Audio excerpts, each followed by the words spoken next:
Welcome back to Season 6 of the Group Practice Accelerator Podcast, brought to you by Polaris Healthcare Partners, where we leverage decades of healthcare and business experience to drive growth in successful group practices just like yours. If you're a healthcare entrepreneur and you're interested in building, scaling, or exiting your group practice, you've found not only the industry's leading resource for business education, but a team of trusted advisors dedicated to helping you achieve and exceed your goals. In short, the team at Polaris creates clarity, confidence, and results. I'm your host, Jamie Falasz, and the Group Practice Accelerator Podcast is on the air. Well, hey everyone, thanks for joining me again this week. Recently, and based on what our listeners ask for, we've been doing a lot of talking about transactions and having conversations around selling all or part of your healthcare business. But we know that many of you are also in a very strong growth and expansion phase. So today we're going to shift gears a little bit and talk about adding locations to your business. And to that end, we know that some of our listeners plan to grow through acquisition, while others have a de novo strategy. And some even have a mixed strategy for that matter, or just maybe they want to expand their footprint within what they already have. So what we've learned in talking with clients and colleagues is that there's some misconceptions and frankly, maybe a little fear around building from the ground up or expanding in any way. There's a lot that goes into it, meaning like site selection to working with the vendors. And this is all happening while you're trying to run your business. So it just doesn't have to be complicated. Although, yes, there's a lot involved with a new build or even an expansion or redesign of an existing space, but that's no reason to shy away from it. You simply need the right kind of experts and the right resources and information so you can feel confident in taking the next step for your business. So today, to help us work through this confidently, sort through how to avoid common stumbling blocks, as well as how to protect your money and your business in doing so, which are also really critical, is Andrew Medina, business development expert from Blue Frog. Andrew, welcome to the show. Hey, Jamie. Thank you for having me. We appreciate that. I definitely, I love the intro and definitely, sounds like you guys are very well versed in this world. And I love the conversation that you guys are about to have with us today. So Well, thank you. And there's always more to learn. And especially from people like you, because I know when I met you, I'm like, well, tell me more about Blue Frog. And maybe that's a good place to start. yeah, Let's start with about Blue Frog, and then I want to ask you about your background as well. 100%. So Blue Frog in its entirety, we've been doing this for about 22 years now. So it started in 2004. Okay. They originally started it in the dental space. And so that was just in local Atlanta, Georgia, doing small interior build outs and renovations for dental practices around the local area. And over the next 5 years, we began to grow kind of throughout Georgia, throughout the Southeast, a little bit here and there. And then the recession happened. So I think most people would remember that. Yes. From if you're watching this, you probably can tell that I was probably just in diapers at that point. Um, but Thanks for making us all feel old, very, Andrew. very challenging time for us all, for sure. But what happened to Blue Frog is that we pivoted a little bit during that time. A Okay. lot of the residential contractors flooded the market in '08. So all these guys who were building houses, they pivoted to the dental market. And so price per square foot, it was a bloodbath, a race to the bottom. Quality of work went down drastically. And we said, we got to get out of here before we go down with the boat as well. So we kind of pivoted and saw more open waters in the veterinary space. And we started building relationships with other banks, Bank of America, Wells Fargo, Huntington Provide, all that stuff as well. And so we work with a lot of them. And as we began to dive more into the veterinary space, we found out that there was not a lot of people helping these veterinarians design their practices, build their practices, kind of guide them through this process. And Mhm. as you can tell in the most recent years, private equity and a lot of folks have jumped into that space and veterinary started to boom since COVID. So we got our hand in there pretty early, built great relationships. And as we built up our veterinary vertical throughout 2010, 2015, 2020, all was slow to come back behind that. And so I've kind of been brought on the team to help Blue Frog build that back up a little bit more as we do veterinary, dental, ASCs, opto, pretty much a well-rounded healthcare design build service is what we're running here at the shop. And so the company's grown from, I think it was maybe starting with 4 or 5 guys to begin with. And now we have about 60 folks in our office. We just finished our 40,000 square foot ground up in Athens, Georgia. We've got about 20,000 square feet allocated to us. And then the rest is kind of a hodgepodge between dentist, orthodontist, dermatology administration, and like a small physician as well. So we we've been growing a ton, like a week the last couple years. And so we're just excited to be here now doing podcasts with you guys. Great. Yeah, it sounds like you really made a pivot at the right time and got a ton of experience under your belt. So I'm glad to have you here today and learn more about this. But before we jump into some of the questions that have kind of come to mind, tell me a little bit about you. How'd you end up where you are doing what you're doing? Yeah, yeah. So I actually, this is not the industry I'm originally from. So when I graduated college, I had exercise sports science and sport management degrees. Graduated from University of Georgia in Athens, and I moved to Atlanta. I ran a small private gym, and we had one location. I worked my way up to under the owner. I ran a team of about 8 or 10 people. So management's kind of in my background, Mhm. and we had about 300 clients there. So remembering names, building a culture, all of that was very important to us as a gym because we didn't want to be one of the Globo gyms that, people walk in, buzz their card and walk back out. There's a place for it for sure, but we Yeah. wanted to create something where it was an experience, a memory, a place people wanted to come back to because they could kind of escape from reality. And so help that gym grow to a second location. We got that off the ground. We did a build out. It was the whole 9 yards. So I guess I have seen kind of the client side of this from that point of Yes, you have. view.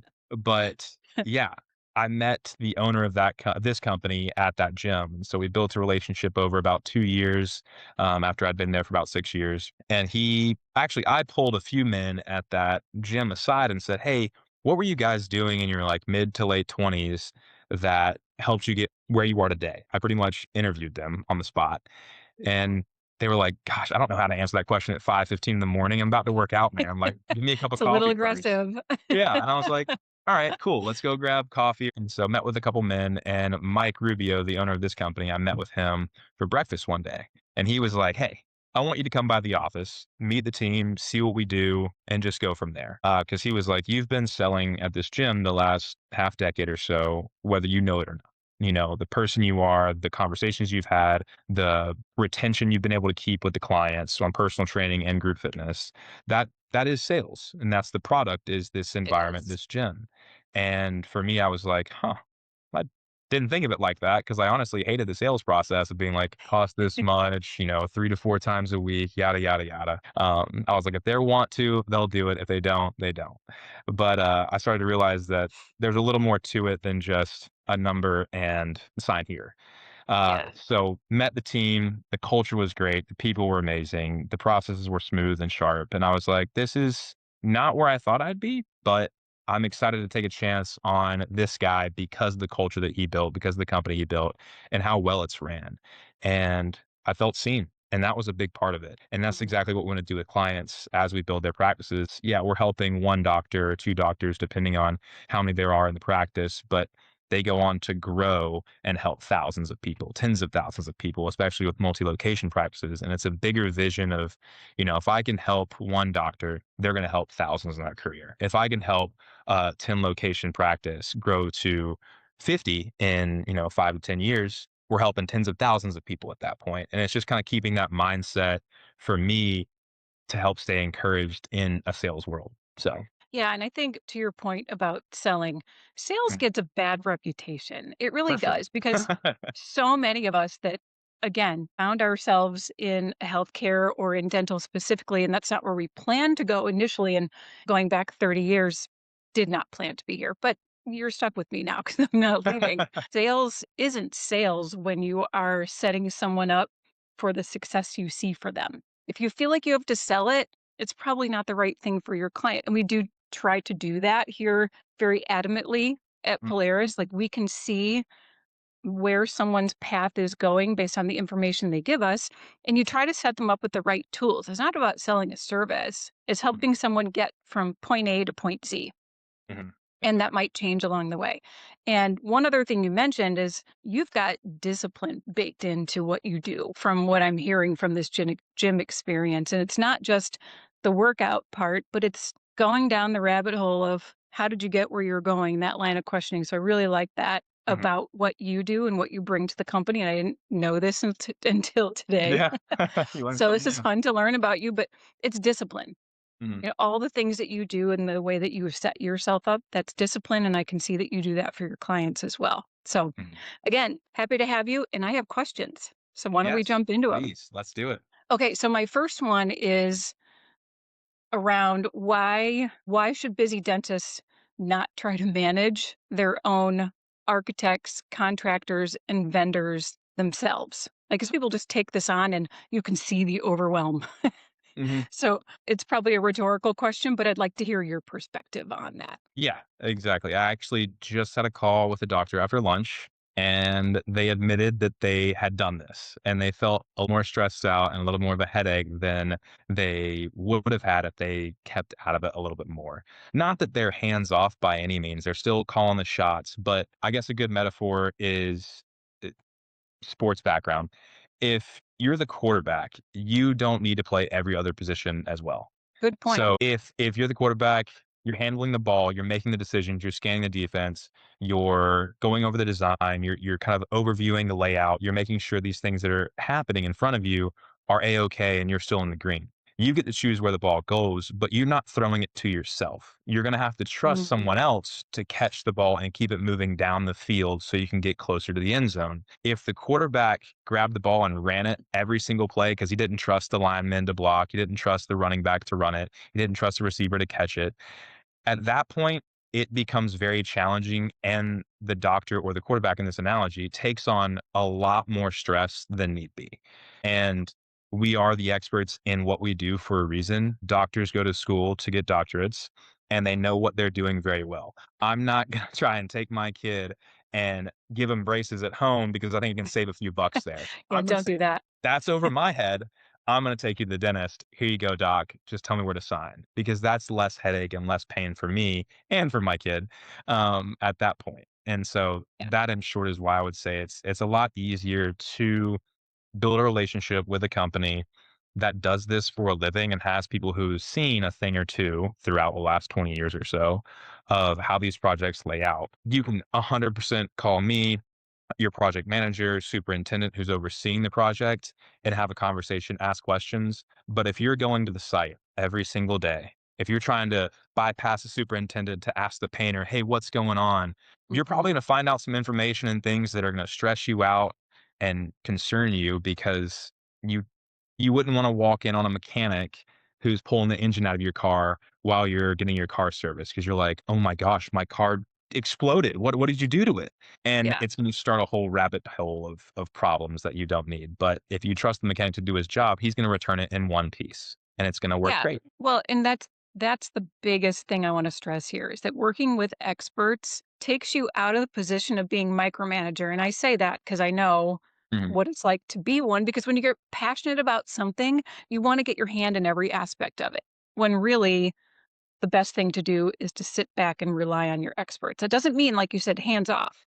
Mhm. It just means put some trust in them, trust but verify. It's a running theme with everything that we do. You still have the ball in your hands completely. Yeah. And Exactly. I think and it also, I mean, this is something I've heard our VP talk about is, the majority of the doctors that we're working with are already running a full-time practice. They already have their Exactly. hands in something else. That's your baby. Take care of that. Let us handle the legwork of getting this project up and off the ground from design to permitting to build and even to warranty, covering you on the back end, making sure that things are handled properly even after the finish line. Yeah, and you can rest easy and not let it impact your productivity. Exactly, 100%. What do you find gets messy when dentists go from like single digit number of locations, 2, 3, 4, 5, up to double digit locations? Because we know a lot of our docs end up expanding into very large platforms. And how can they simplify that expansion with, using great partners like you? Yeah, yeah. So I mean, you see it a lot, and I'm sure you have as well, and some doctors have felt this. But when you go from single digit to double digit, growth kind of exposes weaknesses or challenges in systems that what worked for 5 locations is not necessarily going to work for 15 locations. Right. And so from the beginning, it's all about trying to create a foundation that is repeatable, consistent, and can be scalable for the long term. So for us, when that happens, things get messy. It's usually because doctors were more focused on, I just want to grow, get out there, get more practices, Yeah. acquire. I'll do a de novo here. I'll do a de novo here. I'll acquire this one. And there's not really a plan in mind. They just are wanting to get out there and go. And there's not necessarily anything wrong with that, but it's more of a, hey, is this wise or unwise question? Because, every office starts to feel a little bit different unless you are able to standardize early, like I said. Um, Exactly. and you're Yeah. spend a lot of time working in the business versus on the business. And so that growth model gets a little convoluted once you start having no plan and you're just like, I'm Yeah. spending money left and right and now I'm broke. Yeah, growing for the sake of growth. Like you might be growing in numbers location wise or adding ops or whatever you're doing, but if you're not doing it in a very systemized way, I mean, we say this, I feel like I say this on every single episode. If your operations are not streamlined, if Mhm. your design is not streamlined, I mean, we know that identical ops really, that's the way to go Yeah. because you can interchange teams, you can interchange locations, and it doesn't impact your productivity like plugging people in where they're going to feel like fish out of water. And Yep. having been a temp hygienist at various times during my clinical career, wow, does it slow you down? Even when you're trying really hard to keep up, it's a tough day. Yeah. It's a really tough day. Yeah. So you're Um, like you Go said, ahead. sorry, your staff feels it. Everybody feels the pain of a Yes. non-structured plan to grow. Yeah. Makes teaching everyone a lot harder. Yeah, exactly, and that's why we have clients in for what's called a discovery day, when they Okay. just don't really know what their path is. They kinda know where they wanna go, but they don't Mhm. really know how to get there. So we help map that out, and we use their financials to do it, and that's a good thing to incorporate. Options like you and your strategies that can really help nail down different options for whatever path that they plan to choose. Yep. And that kind of Exactly. brings me to my next question. We work with a lot of clients that are expanding by de novo, some by acquisition, some, both, obviously. Can we briefly look at how you work with each of them? Because sometimes, it's the same client, like I said, with a mixed strategy. Mhm. Yeah. So, I mean, that's going to be a conversation that we have on the front end. So, we always want to talk about your why for one, to get the heart behind Hmm. it. And two, I mean, most people's why is I want to make more money, and I think any Yeah. business at the end of the day, it has to make money to survive. Culture has a huge point in that, how you treat your clients and your patients, how your front desk interacts with your doctors, that all plays a huge, huge part into it. But at the end of the day, a lot of this is how do I make enough money to do this again, like you said, to either acquire or to do de novo. But for us, it's having that conversation of your why and then figuring out what is the end goal and then working Hmm. backwards from there. Yeah. My experience in the fitness world is whenever I talked with a new client, I was like, hey, what is your goal for being here? What do you want to get out of this? What is the result and destination you want to be at when this is all said and done so that you spend your money wisely and not just haphazardly? And so if there are practices that want to grow a few de novo here, a few acquisitions here, it's figuring out where we fit in that equation. If you're doing an acquisition of a practice that was built 5 years ago, we can take a look at it and kind of make sure that everything looks all right when you're signing the agreement to get out there with you to make sure the roof looks good, the HVAC, the electrical, all that's in place. So it's a smart decision. Hmm. But where we're really going to be able to flex the muscle is going to be in the de novo side where we're actually designing, we're redesigning a current layout, or we're doing a ground up or whatever it may be. We're helping with the flow and the feel of the practice to mimic what you already have. So when you bring on new doctors, like you said earlier, it's easily teachable, it's scalable. You can kind of hit the ground running a lot faster. Yeah, that makes perfect sense. And just to be clear, can you walk through? You start at site selection, correct? Yeah, we can definitely help out with that. And so when it comes to ground up specifically, we have a team, and I can go into this at the end if you'd like to, but kind of what Blue Frog has to offer is we have a full design team. So all in Okay. house. I could walk downstairs right now to talk to our design team, our interior designer, our architect, civil engineer as well. We just brought them on about a year and a half ago to help with the ground ups.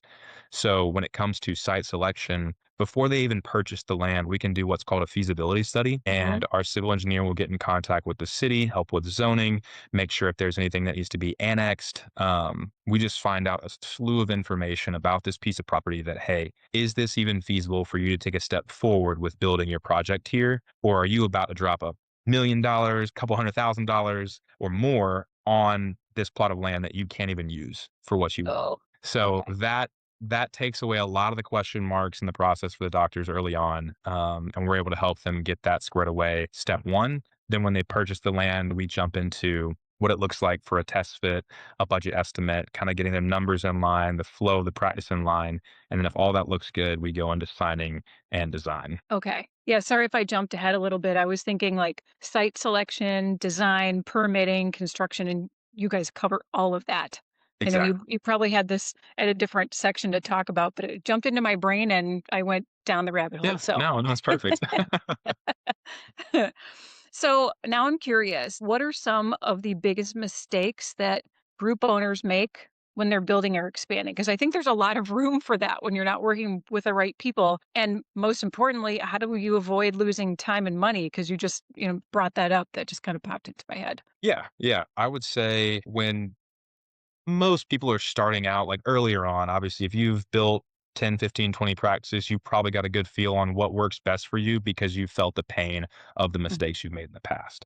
But early on, when these doctors are growing their practice, uh, typically it can be a race to the bottom. We see that a lot of times where it's like, hey, I'll talk to, five different general contractors and I have my set of plans in hand and they all come back with differing numbers. And then I immediately ignore the top three highest numbers and I only respond to the last two who are the cheapest. And it's not a bad thing, but they basically pit them against each other where, hey, can you get this a little bit lower for me? Can you get this a little bit lower for me? And they go back and forth, scraping the top off until they get to the bare bones.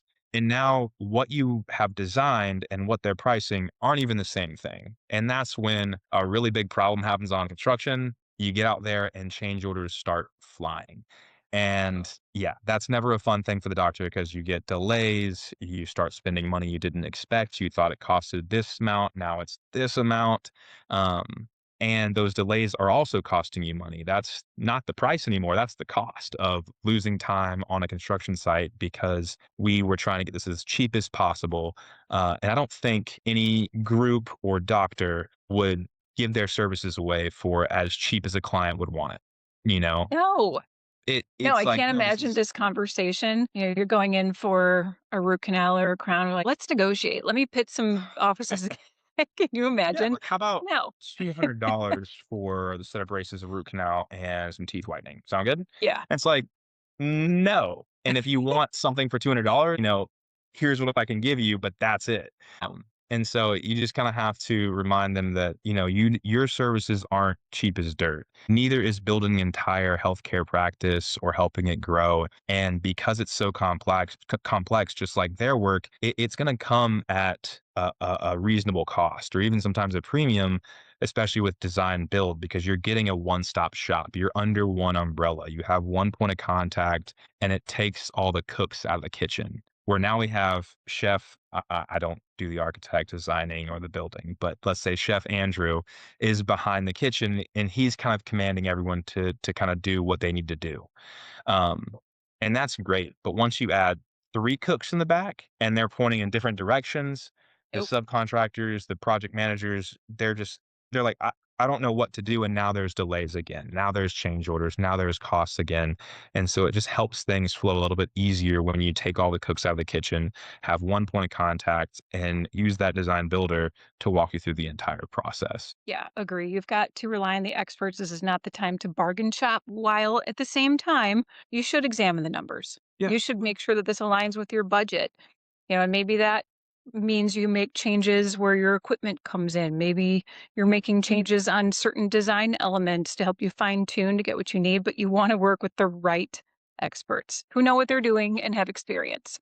Yeah. It's Not the all about time to go relationship. price shopping. Yeah, exactly. I think some doctors also talking about the mistakes they make sometimes is they can treat every project like it's the first one instead of kind of going off of what worked in the last project and Yeah. keeping it that way. Where it's if we did the first project right, we had the right conversations, we have the flow down. Let's not change a good thing. You can update the finishes and make it look a little prettier, but the flow that you have, if it's an easily replicable model, keep it that way. Let's not reinvent Yeah. the wheel. Let's do what works and keep that going down the line.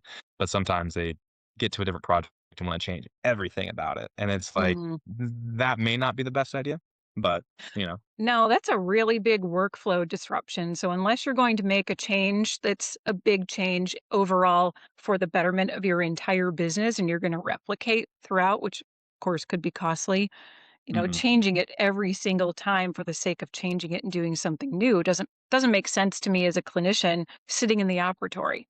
Yeah. Like you've just complicated my day and slowed me down. Mhm. So, Exactly. Yeah, each uh, decision from the top, it affects everyone below them. yes, exactly. So, how do you design practices differently when you know you're planning to grow? Kind of on that same note. Mhm. Yeah, I mean, the goal, like I said, always starting at the end and working backwards, figuring out where we want to end up, going to Z or going to the destination, and then working our way backwards of how can we build this plan with the end in mind. And I think Mhm. with anything in life, that's how you want to go about it. You're planning a vacation. You don't just hop in the car and start driving somewhere. You pick the location you want to go to, you find the restaurants you want to hang out at, the activities you want to do, and you plan it all from home. And once that's done, you book it and then you hop in the car and start taking steps to making this happen. There's no sense in putting all the pressure on yourself to make decisions on the fly while driving down the road Mm, because you feel like you have no time. yeah. That's one of the thing I see a lot of times too is doctors wait to the last minute to make a move, and then they feel so rushed that they put all the pressure on all the vendors and teams that are working for them is, "I need this tomorrow. I need this tomorrow." Well, doc, you haven't given me much information on the things I've already asked you for. And they're like, "Oh, I can't get all this done." And it's like, well, maybe we should have allocated a little more time for conversations, for new ideas, for differing designs, just for the whole flow, even from a banking standpoint, a real estate standpoint, equipment standpoint. Those conversations do take some time. People go on vacations, people do other things, but at the end of the day, it's we want to have ample time to make this right for you. We don't want to be under the gun trying to press this as fast as possible because I mean, if you sprinted at any time recently, you probably tripped, stumbled. We haven't sprinted all that much after 18 years old. So it's a little bit challenging to move that fast when you haven't been moving that fast in your practice. But now that the pressure's on to build this, it's full steam ahead. And now I'm just picking at will whatever works. Yeah, exactly. And reveal something about myself. I am a sprinter. I do it a couple times a week. So Yeah, there you go. I I love still that. stumble, Yeah. but yes, in most things in life, I think we can say with a good deal of certainty that things that are done quickly cost more. Full stop. Because if you're in a hurry, you've got to throw more money at it to make it happen in the timeline that you want to make it happen.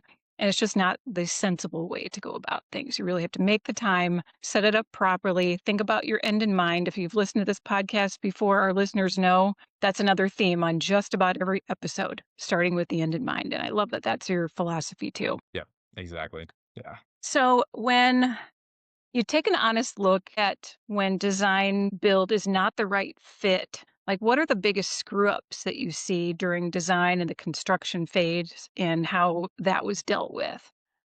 Yeah. I'll Because it's say not always a one size fits all, I'm sure. no, no, it's different for every project, and when there are mishaps, you hate it, Yeah. but it's all about how you respond to those mishaps. I think that's with anyone in life. No one's perfect, no company's perfect.